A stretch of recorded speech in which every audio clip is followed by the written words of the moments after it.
ಕೆಲವೊಂದು ವಿಚಾರಗಳು ಸುನೀಲ್ ಕುಮಾರ್ ಅವರ ರಾಜಕೀಯ ಜೀವನದಲ್ಲಿ ಒಂದು ಕಪ್ಪು ಚುಕ್ಕೆ ಆಯ್ತಾ ಅಂತ ನನಗೆ ನಂಗೆ ಅನ್ಸೋದಿಲ್ಲ. ಕ್ರಾಸ್ ವೋಟಿಂಗ್ ನಲ್ಲಿ ಮಾಡಿದವರಿಗಾಗಿರ್ಬೋದು ಕೆಲ ನಾಯಕರುಗಳ ತಲೆದಂಡ ಆಗುವುದು ಫಿಕ್ಸ್ ಅಂತೀರಾ? ಖಂಡಿತ ಪಾರ್ಟಿ ಯಾರು ದ್ರೋಹ ಮಾಡಿದ್ದಾರೆ ಅಂತವ್ರನ್ನ ಕ್ಷಮಿಸುವಂತ ಪ್ರಶ್ನೆನೇ ಇಲ್ಲ. ಸುನೀಲ್ ಕುಮಾರ್ ಅವರು ವಿರೋಧ ಪಕ್ಷದ ನಾಯಕರಾಗ್ತಾರ? ಇಲ್ಲ, ಆ ತರದ್ ಏನು ಯೋಚನೆ ಇಲ್ಲ. ಹಾಯ್ ಹಲೋ ನಮಸ್ಕಾರ, ನಾನು ಅಭಿಷೇಕ್ ಶೃಂಗೇರಿ. ಇವತ್ತಿನ ಈ ಒಂದು ವಿಶೇಷ ಸಂದರ್ಶನದಲ್ಲಿ ನಮ್ಮ ಜೊತೆ ಕಳೆದ 4 ಬಾರಿ ಇವರು ಶಾಸಕರಾಗಿ ನಿರಂತರವಾಗಿ ಗೆಲ್ಲುತ್ತಾ ಜೊತೆಯಲ್ಲಿ ನಿರಂತರವಾಗಿ ಪ್ರಾರಂಭಿಕ ಹಂತದಲ್ಲಿ ರಾಷ್ಟ್ರೀಯ ಸ್ವಯಂ ಸೇವಕ ಸಂಘದಿಂದ ಬೆಳೆದು ಬಂದು ನಂತರ ಬಿಜೆಪಿ ಪಕ್ಷದಲ್ಲಿ 2004ರಲ್ಲಿ ಮೊದಲ ಬಾರಿ ಶಾಸಕರಾಗಿ 2013, 2018 ಹಾಗೂ 2023ರಲ್ಲಿ ಸತತವಾಗಿ 4ನೇ ಬಾರಿ ಈಗ ಶಾಸಕರಾಗಿ ಕಾರ್ಕಳ ವಿಧಾನಸಭಾ ಕ್ಷೇತ್ರದಲ್ಲಿ ನಾನಾ ರೀತಿಯ ಅಭಿವೃದ್ಧಿ ಕೆಲಸಗಳನ್ನ ಮಾಡುವುದರ ಜೊತೆಯಲ್ಲಿಯೇ ಕೂಡ ಇತ್ತೀಚಿನ ದಿನಗಳಲ್ಲಿ ವಿಧಾನಸಭೆಯಲ್ಲಿ ಬಿಜೆಪಿ ಪರವಾಗಿ ಒಂದು ಗಟ್ಟಿ ಧ್ವನಿಯಾಗಿ, ವಿರೋಧ ಪಕ್ಷದಲ್ಲಿ ನಾಯಕರಲ್ಲದಿದ್ದರೂ ಕೂಡ ಶಾಸಕರಾಗಿ ಒಂದು ಗಟ್ಟಿ ಧ್ವನಿಯಾಗಿ ವಿರೋಧ ಪಕ್ಷ ಆಡಳಿತ ಪಕ್ಷ ವೈಫಲ್ಯಗಳನ್ನ ಜನರ ಮುಂದಿರುತ್ತಿರುವಂತಹ ಕೆಲಸವನ್ನ ಮಾಡ್ತಿರುವಂತಹ ಕಾರ್ಕಳ ವಿಧಾನಸಭಾ ಕ್ಷೇತ್ರದ ಶಾಸಕರಾಗಿರುವಂತಹ ಶ್ರೀಯುತ ವಿ ಸುನೀಲ್ ಕುಮಾರ್ ಅವರ ಜೊತೆ ಇದ್ದಾರೆ. ಸರ್, ಕಾರ್ಯಕ್ರಮಕ್ಕೆ ಅತ್ಯಂತ ಆತ್ಮೀಯ ಸ್ವಾಗತ. ಸರ್, 4ನೇ ಬಾರಿ ಶಾಸಕರಾಗಿ ಕಾರ್ಕಳ ವಿಧಾನಸಭಾ ಕ್ಷೇತ್ರದಲ್ಲಿ ಕೆಲಸ ಕಾರ್ಯಗಳಾಗ್ತಾ ಇದೆ. 4ನೇ ಬಾರಿಗೆ ನಿಮ್ಮ ಒಂದು ಕೆಲಸ ಕಾರ್ಯಗಳು ಯಾವ ರೀತಿಯಾಗಿ ನಡೀತಾ ಇದೆ? 2013ರಿಂದ 2023 ತನಕ ಆಡಳಿತ ಪಕ್ಷದ ಶಾಸಕನಾಗಿ, ವಿರೋಧ ಪಕ್ಷದ ಶಾಸಕನಾಗಿ ನಾನು ಏನ್ ಕೆಲಸ ಮಾಡಿದ್ದೆ, ಅಭಿವೃದ್ಧಿಗೆ ಒಂದು ಹೊಸ ವೇಗವನ್ನ ತಂತ್ರದಲ್ಲಿ ಸಿಕ್ಕಿತ್ತು. ಓಕೆ. ಆದ್ರೆ ಈ 3 ವರ್ಷದ ಅವಧಿಯಲ್ಲಿ ಅಭಿವೃದ್ಧಿಗೆ ಬೇಕಾದಂತ ನಿರೀಕ್ಷಿತ ಅನುದಾನ ಇವತ್ತು ಸಿಕ್ಕಿಲ್ಲ. ಓಕೆ. ಹಾಗಾಗಿ 10 ವರ್ಷದ ವೇಗ ಇವತ್ತು ಕುಂಠಿತ ಆಗಿದೆ. ನಾವು ಅನ್ಕೊಂಡಷ್ಟು ದೊಡ್ಡ ಪ್ರಮಾಣದಲ್ಲಿ 10 ವರ್ಷದ ವೇಗ 2023, 2026 ಈ 3 ವರ್ಷದ ಅವಧಿಯಲ್ಲಿ ಕಡಿಮೆ ಆಗಿ ಮೇನ್ ಕಾರಣ ಏನು? ಸರ್ಕಾರದ ಧೋರಣೆ. ಓಕೆ. ಸರ್ಕಾರ ದಿವಾಳಿ ಆಗಿದೆ. ಸರ್ಕಾರದಲ್ಲಿ ಆರ್ಥಿಕ ಶಿಸ್ತಿಲ್ಲ. ಅಭಿವೃದ್ಧಿ ಎನ್ನುವಂಥದ್ದು ಮರೀಚಿಕೆ. ಅಭಿವೃದ್ಧಿಗೆ ಬೇಕಾದಂತ ಆದ್ಯತೆಯೇ ಈ ಸರ್ಕಾರಕ್ಕಿಲ್ಲ. ಓಕೆ. ಹಾಗಾಗಿ ಇವತ್ತು ಯಾವುದೇ ಅಭಿವೃದ್ಧಿ ಚಟುವಟಿಕೆ ಹಣ ಬರ್ತಾ ಇಲ್ಲ. ಅದೇ ಹಿಂದೆ ನೀವು ಶಾಸಕ 2018ರಲ್ಲಿ ನೀವು ಆದಾಗ ನಿಮ್ದೇ ಗವರ್ಮೆಂಟ್ ಬರ್ತು. ಆ ಟೈಮಲ್ಲಿ ಕಾರ್ಕಳ ವಿಧಾನಸಭಾ ಕ್ಷೇತ್ರದಲ್ಲಿ ನಿಮ್ಮ ಅವಧಿಯಲ್ಲಿ ಎಷ್ಟು ಕೋಟಿ ಅನುದಾನವನ್ನ ತಂದಿದ್ರಿ? ಟೋಟಲ್ ಎಷ್ಟು ಅನ್ನುವಂಥದ್ದು ಲೆಕ್ಕ ಮಾಡಿಲ್ಲ, ನಾವು ಲೆಕ್ಕ ಮಾಡೋದು ಇಲ್ಲ. ಆದ್ರೆ 2013ರಿಂದ 2026 ತನಕದ 23ವರೆಗಿನ 10 ವರ್ಷದ ಅವಧಿಯಲ್ಲಿ ಎಲ್ಲ ಆಯಾಮಗಳಲ್ಲಿ ಕಾರ್ಕಳದ ಅಭಿವೃದ್ಧಿ ಚಟುವಟಿಕೆ ನಡೆದಿದೆ. ಓಕೆ. ನೀವು ಕಾರ್ಕಳದ ಯಾವುದೇ ರಸ್ತೆಗಳಿಗೆ, ಯಾವುದೇ ಮೂಲೆಗಳಿಗೆ ಹೋದ್ರೂ ಕೂಡ ರಸ್ತೆ ಆಗಿದೆ, ಬ್ರಿಡ್ಜ್ ಆಗಿದೆ, ಅಣೆಕಟ್ಟುಗಳಾಗಿದೆ, ಶಾಲೆಗಳಿಗೆ ಕೊಠಡಿ ಸಿಕ್ಕಿದೆ, ಪ್ರವಾಸೋದ್ಯಮ ಆಗಿದೆ. ಈ ರೀತಿ ಎಲ್ಲ ಆಯಾಮಗಳನ್ನ ಕಣ್ಮುಂದೆ ಇಟ್ಟುಕೊಂಡು ಕಾರ್ಕಳದ ಅಭಿವೃದ್ಧಿ ಚಟುವಟಿಕೆಯನ್ನು 10 ವರ್ಷದಲ್ಲಿ ವಿರೋಧ ಪಕ್ಷ ಶಾಸಕನಾಗಿ, ಆಡಳಿತ ಪಕ್ಷದ ಶಾಸಕ. ಸರ್, ಈಗ ಅದರಲ್ಲಿ ಶಾಸಕರಾಗಿ 17 ವರ್ಷಗಳು ಓವರ್ ಆಲ್ ಆಗಿ ತಗೊಂಡ್ರೆ ಶಾಸಕರಾಗಿ 17 ವರ್ಷಗಳು ಕಾರ್ಕಳ ವಿಧಾನಸಭಾ ಕ್ಷೇತ್ರದಲ್ಲಿ ಆಗಿರುವಂತದ್ದು. 17 ವರ್ಷಗಳಲ್ಲಿ ಹೌದು, ಇನ್ನು ಮುಂದೆ ಕೂಡ 3-4 ದಶಕಗಳು ಕಳೆದ್ರು ಕೂಡ ಈ ಒಂದು ಕೆಲಸವನ್ನು ಇಲ್ಲಿನ ಸಾರ್ವಜನಿಕರಾಗಿರ್ಬೋದು, ಮುಂದಿನ ಜನರೇಷನ್ ಕೂಡ ನೆನ್ಪಿಟ್ಕೊಳ್ತಾರೆ. ಅಂದ್ರೆ ಯಾವ ಕೆಲಸ? ನಾವು ನೆನ್ಪಿಟ್ಕೊಳ್ಳುವಂಥದ್ದೇ ಕೆಲಸ ಕಾರ್ಯಗಳನ್ನು ಮಾಡುವುದು.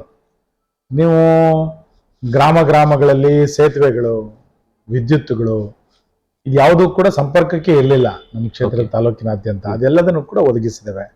ಕಾರ್ಕಳಕ್ಕೆ ಪಾಲಿಟೆಕ್ನಿಕ್ ಕಾಲೇಜನ್ನು ಕೊಟ್ಟಿದ್ದೇವೆ, ಕಾರ್ಕಳಕ್ಕೆ ITI ಕಾಲೇಜನ್ನು ಕೊಟ್ಟಿದ್ದೇವೆ, ಕಾರ್ಕಳಕ್ಕೆ KJTTI ಕಾಲೇಜನ್ನು ಕೊಟ್ಟಿದ್ದೇವೆ, ಕಾರ್ಕಳಕ್ಕೆ ನರ್ಸಿಂಗ್ ಕಾಲೇಜನ್ನು ಕೊಟ್ಟಿದ್ದೇವೆ, ಬೇರೆ ಬೇರೆ ಕಡೆಗಳಲ್ಲಿ PUC ಕಾಲೇಜನ್ನು ಕೊಟ್ಟಿದ್ದೇವೆ, ಮುನಿಯಾಲಿಗೆ ಡಿಗ್ರಿ ಕಾಲೇಜನ್ನು ಕೊಟ್ಟಿದ್ದೇವೆ.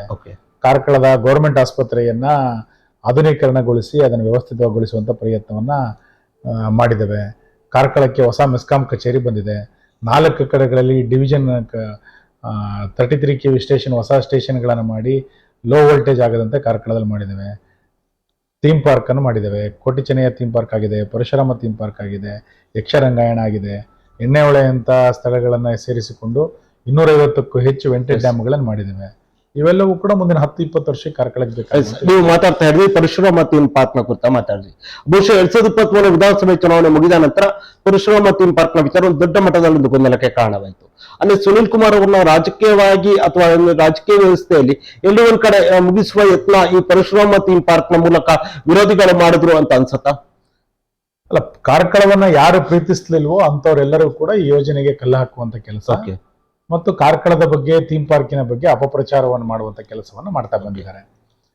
ಅವರಿಗೆ ಕಾರ್ಕಳದ ಬೆಳವಣಿಗೆ ಬೇಕಾಗಿಲ್ಲ, ಕಾರ್ಕಳದ ಪ್ರವಾಸೋದ್ಯಮ ಬೇಕಾಗಿಲ್ಲ. ಅವರೇ ವಿವಾದವನ್ನು ಸೃಷ್ಟಿ ಮಾಡಿದ್ರು, ಅವರೇ ಕಾಮಗಾರಿಗೆ ಅಡೆತಡೆಯನ್ನು ಮಾಡಿದ್ರು, ಅವರೇ ಇವತ್ತು ಕೋರ್ಟಿಗೆ ಹೋಗಿದ್ದಾರೆ. ಎಲ್ಲದ ಮೂಲಕರ್ತರು ಕೂಡ ಕಾಂಗ್ರೆಸ್ಸಿಗರೇ. ಜನ ಇದನ್ನು ಕ್ಷಮಿಸಲ್ಲ, ಜನರಿಗೆ ವಿಷಯ. ಪರಶುರಾಮ ಥೀಮ್ ಪಾರ್ಕ್ ನಲ್ಲಿ ಕಳಪೆ ಆಗಿದೆ ಅನ್ನೋ ವಿಚಾರ, ಬೇರೆ ಬೇರೆ ವಿಚಾರ, ಅಲ್ಲಿಗ ಅರ್ಧ ಇದಿರುವಂತದ್ದು ವಿಚಾರ, ಅಲ್ಲಿಗೆ ಪ್ರವೇಶ ಇಲ್ಲ ಅನ್ನೋ ವಿಚಾರ, ಹಲವಾರು ಗೊಂದಲಗಳೇ ಕಾರಣವಾಯ್ತು. ಬಹುಶಃ ಅಲ್ಲಿನ ಒಂದು ಕೆಲವೊಂದು ವಿಚಾರಗಳು ಸುನೀಲ್ ಕುಮಾರ್ ಅವರ ರಾಜಕೀಯ ಜೀವನದಲ್ಲಿ ಒಂದು ಕಪ್ಪು ಚುಕ್ಕೆ ಆಯ್ತಾ ಅಂತ ನನಗೆ ಅನ್ಸೋದಿಲ್ಲ. ಆರೋಪಗಳನ್ನ ಮಾಡ್ತಾರೆ. ಆರೋಪಗಳನ್ನ ಒಬ್ಬ ಜನಪ್ರತಿನಿಧಿಯಾಗಿ ಎಲ್ಲಾ ಆರೋಪಗಳನ್ನ ಸಹಜ ಮನಸ್ಥಿತಿಯಿಂದ ಸ್ವೀಕರಿಸಿದ್ದೇನೆ. ಓಕೆ. ಆರೋಪಗಳಲ್ಲಿ ಉರುಳಿಲ್ಲ. ಮತ್ ಕೆಲವರಿಗೆ ಆರೋಪ ಮಾಡೋದೇ ನಿತ್ಯ ಕಾಯಕ ಇದೆ, ಅಂತವರಿಗೆ ಉತ್ತರ ಕೊಡ್ಲಿಕ್ಕೂ ಸಾಧ್ಯ ಇಲ್ಲ. ಓಕೆ. ಕ್ಷೇತ್ರದ ಜನರಿಗೆ ಗೊತ್ತಿದೆ, ಸಾರ್ವಜನಿಕರಿಗೆ ಗೊತ್ತಿದೆ ಏನಾಗಿದೆ ಎನ್ನುವಂಥದ್ದು.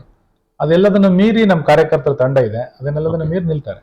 ಯಾಕಂದ್ರೆ ಇಂಥ ಗೊಂದಲಗಳಾದ ಸಂದರ್ಭದಲ್ಲಿ ಕಾರ್ಯಕರ್ತರು ಕೂಡ ಏನೋ ಒಂದು ಪರಿಶ್ರಮ ಅನ್ನುವಂಥದ್ದು ತುಳುನಾಡಿನ ಒಂದು ಬಹುಮುಖ್ಯ ಇದಾಗಿರುವಂತ. ಹಾಗಾಗಿ ಕಾರ್ಯಕರ್ತರು ಕೂಡ ಕೆಲವೊಂದು ಸಣ್ಣ ಪುಟ್ಟ ಗೊಂದಲಗಳಾಗಿರ್ಬೋದು, ತಳಮಳ ಉಂಟಾಗಿರುತ್ತೆ. ಗೊಂದಲ ಏನಾಗಿದೆ? ಎಸ್, ಅಂದ್ರೆ ಅವರ ಅಂದ್ರೆ ನಿಮ್ಮ ಮೇಲೆ ಆರೋಪಗಳು ಬಂದ ಸಂದರ್ಭ ಆಗಿರ್ಬೋದು ಅಥವಾ ಒಂದು ವಿಚಾರಗಳು ಬಂದೆ, ಆ ಕಾರ್ಯಕರ್ತರಿಗೆ ನೀವು ಯಾವ ರೀತಿಯಾಗಿ ಕನ್ವಿನ್ಸ್ ಮಾಡೋ ಕೆಲಸವನ್ನ ಮಾಡ್ತೀವಿ? ಬೇರೆ ಬೇರೆ ಸಂದರ್ಭಗಳನ್ನು ಮಾಡಿದ್ದೇವೆ. ಅದು ನಿಮ್ಮ ಮಾಧ್ಯಮದ ಮುಖಾಂತರ ಮತ್ತೆ ಹೇಳಲಿಕ್ಕೆ ನಾನು ಇಚ್ಛೆ ಪಡಲ್ಲ.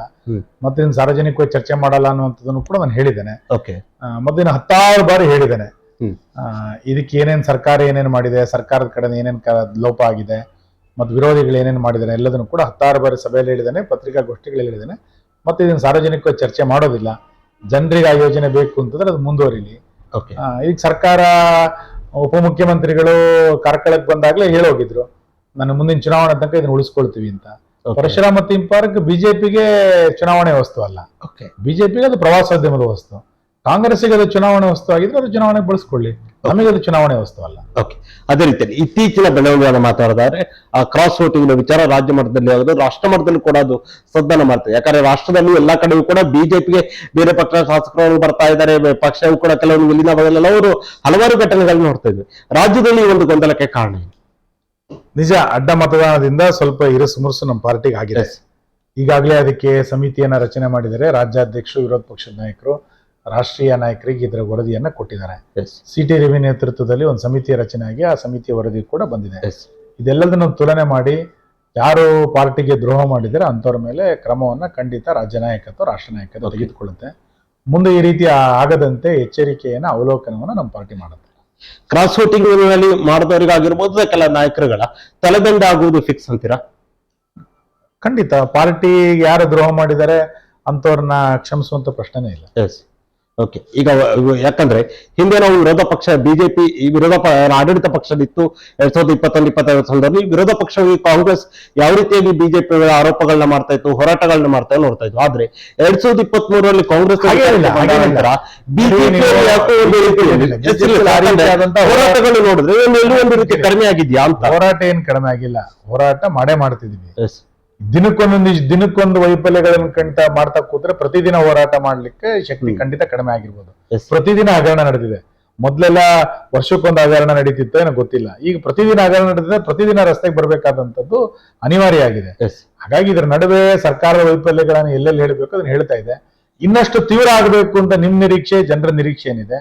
ಆ ನಮ್ಮ ನಿರೀಕ್ಷೆ ಜನರ ಬಿಜೆಪಿ ಕಾರ್ಯಕರ್ತರ ನಿರೀಕ್ಷೆ ಕೂಡ ಅದೇ ಇದೆಯಲ್ಲ ಅಂತ ಮಾಡೋಣ, ನಿರೀಕ್ಷೆ ಖಂಡಿತ ಸರ್. ಅದೇ ರೀತಿಯಲ್ಲಿ ಇನ್ನೊಂದು ಪ್ರಮುಖವಾಗಿ ಸುನೀಲ್ ಕುಮಾರ್ ಅವರು ವಿರೋಧ ಪಕ್ಷದ ನಾಯಕರಾಗ್ತಾರ? ಇಲ್ಲ, ಆ ತರದ್ ಏನು ಯೋಚನೆ ಇಲ್ಲ. Okay, thank you. Okay sir, ಇದುವರೆಗೆ ಒಂದು ಸಂದರ್ಶನ ಭಾಗವಹಿಸಿ 4ನೇ ಇದು ಶಾಸಕರಾದ ವಿಚಾರ ಆಗಿರ್ಬೋದು, ಹಾಗೆ ಇತ್ತೀಚಿನ ಕೆಲವು ವಿಚಾರಗಳ ಕುರಿತಾಗಿ ಚರ್ಚೆಯಲ್ಲಿ ಭಾಗವಹಿಸೋದಕ್ಕಾಗಿ ಧನ್ಯವಾದ. ನೋಡಿ ವೀಕ್ಷಕರೇ, ಇದು ಶಾಸಕರಾಗಿರುವಂತಹ ಶ್ರೀಯುತ ಸುನೀಲ್ ಕುಮಾರ್ ಅವರ ಜೊತೆಗಿನ ಸಂದರ್ಶನ. ನಮಸ್ಕಾರ.